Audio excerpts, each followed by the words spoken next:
Hello, everybody. Welcome to Tuesday. The S&P 500 was down 0.4% today. A couple of pieces that kind of combined together to make today's downturn happen.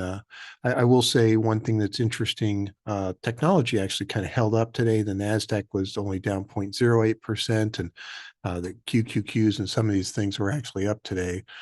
So there's a little bit of a bifurcation happening on a day like today. But first of all, we had a report that came out that showed the factory, was kind of soft. In other words, the production's coming out of factory is backed up some.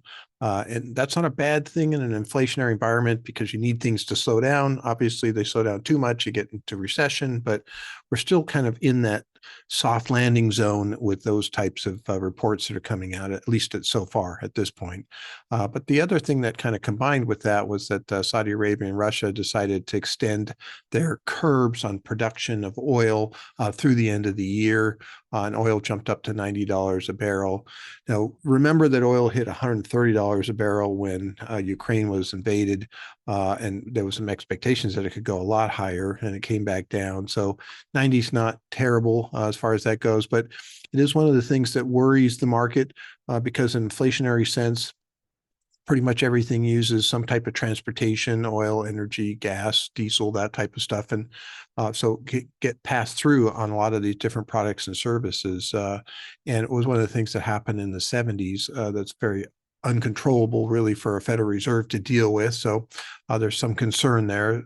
However, I think one of the reasons that oil is still not really doing as well as it maybe should be doing, considering the situation, is just because China is still soft in terms of their production.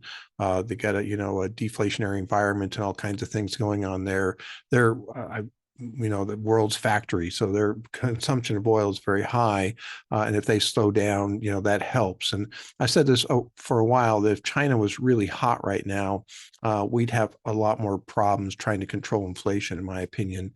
It is not hot, and matter of fact, it's one of the things that's bothering the market. So some more news came out today, about China and some of the data that's happening that's showing softness there. So again, softness is good up till a certain point.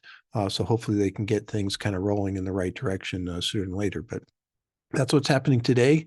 I look forward to talking to you tomorrow. Thank you.